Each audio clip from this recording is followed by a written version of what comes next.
গত কয়েকটা নির্বাচনে আমরা যদি দেখি, ধারাবাহিকভাবে এ রাজ্যের হিন্দু ভোটারদের টার্গেট করছে বিজেপি। তাহলে মতুয়ারা বাদ কেন?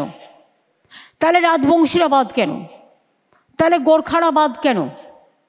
তাহলে তপশিলীরা বাদ কেন? তাহলে লোধা বাদ কেন? তাহলে সবর বাদ কেন? ইভেন যে প্রায় 180 জনের মতো এসআইআরের জন্য মারা গেছে, তার মধ্যে অর্ধেক হিন্দু। তারা তো হিন্দুত্বের অস্ত্রে শান দিয়ে যাচ্ছে রোজ। আরে শান দিতে দিতে ওরা হচ্ছে কীরকম জানো তো? বিধর্মী। ওরা ধার্মিক নয়। ধার্মিক তো রামকৃষ্ণ পরমহংসদেব, স্বামী বিবেকানন্দ, যারা ধর্মকে জ্ঞান দিয়ে গেছে।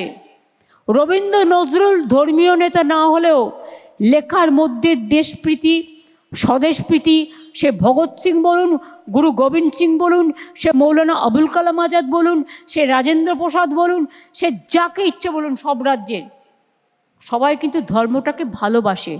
আর ওরা ধর্মকে নিয়ে রাজনীতি করে। সেটাকে আমি ধার্মিক বলি না, বকধার্মিক বলি। বিজেপির প্রচারে একটা কথা বারবার বলা হচ্ছে যে তৃণমূল ক্ষমতায় ফিরলে পশ্চিমবঙ্গ বাংলাদেশ হয়ে যাবে। তৃণমূলের আমলে অনুপ্রবেশ লাগাম ছাড়া, সীমান্তবর্তী জেলাগুলির ডেমোগ্রাফি বদলে যাচ্ছে। তাই পহেলগাঁও কি বাংলা থেকে গিয়ে করেছিল?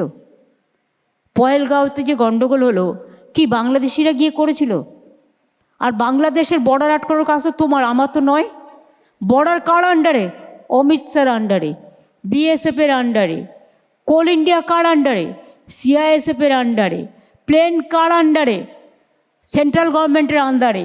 কাস্টমস কার আন্ডারে? সেন্ট্রাল গভর্নমেন্টের আন্ডারে। তো তুমি খাবে মধু আর গালাগালি খাবো আমি শুধু, এ কখনো হয় না। এটা পুরো বিজেপির ফেলিওর, অমিত শাহর ফেলিওর যদি কিছু হয়ে থাকে। শুনুন, আমি জানি কোথায় কি বড় ঘটনা ঘটেছে। আমি কিন্তু সেন্ট্রাল গভর্নমেন্টকে সব জানিয়েছি। বাংলাদেশ একটা আলাদা রাষ্ট্র, তার সম্বন্ধে বলবার আমার অধিকার নেই। কিন্তু অনেক উদ্বাস্তু মানুষ উদ্বাস্তু হয়ে এপার বাংলায় যারা এসে সেটেলড হয়েছে, তারা এদেশে ভোট দিয়েছে, তাদের আধার কার্ড আছে, তাদের রেশন কার্ড আছে, তারা এখানে পড়াশুনো করেছে, তারা এখানকার নাগরিক। তাদের নিয়ে আপনি উড়িষ্যায় গেলেই বাংলায় কথা বললে বাংলাদেশি, মধ্যপ্রদেশে গেলেই বাংলাদেশি, দিল্লিতে গেলেই বাংলাদেশি, হোটেলে উঠতে দেবেন না নয়দায় বাংলাদেশি, বাংলা ভাষায় কথা বললে। এই বাংলা ভাষার অস্মিতা নিয়ে যারা রাজনীতি করে, আমি তাদের ধিক্কার জানাই। এইভাবে বাংলাকে আটকানো যাবে না। শুনে রাখুন, 1913 সাল সম্ভবত, বা 1915 সাল, যখন দেশের স্বাধীনতাও আসেনি, হিন্দি ভাষা তখন ছিল না, বাংলা ভাষা কিন্তু ছিল স্বীকৃত ভাষা হিসেবে। আর এখন তখনও যদি স্বাধীনতার আগে, স্বাধীনতার পরেও যদি নোট দেখেন 10 টাকার, আমার কাছে আছে, আমি এক্ষুনি মোবাইল খুলে দেখাতে পারি, আপনাদের ঝাড়গ্রামে দেখিয়েছিলাম। তাতে কিন্তু হিন্দি ভাষা লেখা ছিল না, বাংলা ভাষা লেখা ছিল, 10 টাকার নোট। আপনাদের এটা জানতে হবে। এই সোনালী খাতুনের ইয়েটা একবার দেখাও। সোনালী খাতুন কি বলছেন? আমার নাম সোনালী খাতুন, আমি পাইকর বীরভূম থেকে বলছি, এখানকার বাসিন্দা। আমি মুখ্যমন্ত্রীকে ধন্যবাদ জানাই আমাকে ফিরে আনার জন্য। আমার পেটে বাচ্চা ছিল, আর দিল্লির পুলিশ, আমরা পেটের দায়ে স্বামীটাকে বাচ্চাকে নিয়ে কাজ করতে গেছিলাম। তো আমাদের বাংলা বলা কি অপরাধ? পেটের জন্য কাজ করতে গেছিলাম, আমরা অপরাধ? তো আমরাকে বললাম কি, আমরা ডকুমেন্টস দেখালাম কি আমরা বাংলাদেশে নয়, আমরা ভারতীয়। আমাদের মুখ্যমন্ত্রী মমতা ব্যানার্জির নাম বললাম কি, ওইখানকার আমাদের সরকার।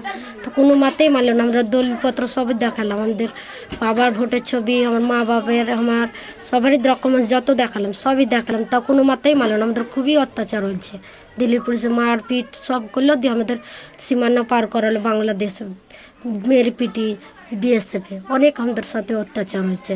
আমরা যে এত বললাম, তারপরে আমরাকে জেলে দিল। তো আমাদের পাশে দাঁড়ালো, তারা ধন্যবাদ জানাই মুখ্যমন্ত্রীকে, আমাদেরকে পাশে দাঁড়ায় আমাকে ফিরে নিয়ে আসলো, আমাকে আমার ছেলেকে। অপেক্ষা করছি কেউ আমাকে যখন ফিরে এনেছে, আমার স্বামীরাকে আর 3 জন আছে, ওরা 4 জনকে তাড়াতাড়ি যেন ফিরেই আনে।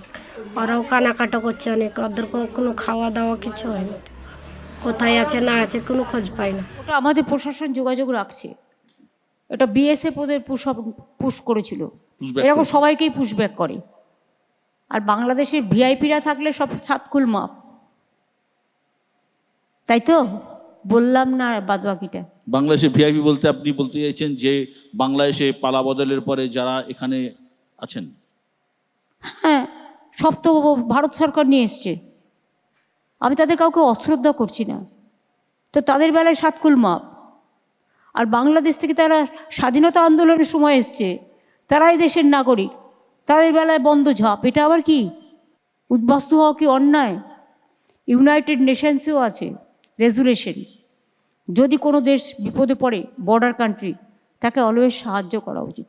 আমি তাতে দোষ দিচ্ছি না, কিন্তু তোমাকে চ্যারিটি বিগিনস অ্যাট হোম, নিজের দিকে তাকাতে হবে। নামগুলো বলবো নাকি, মুখস্থ আছে, দিল্লি থেকে কলকাতা।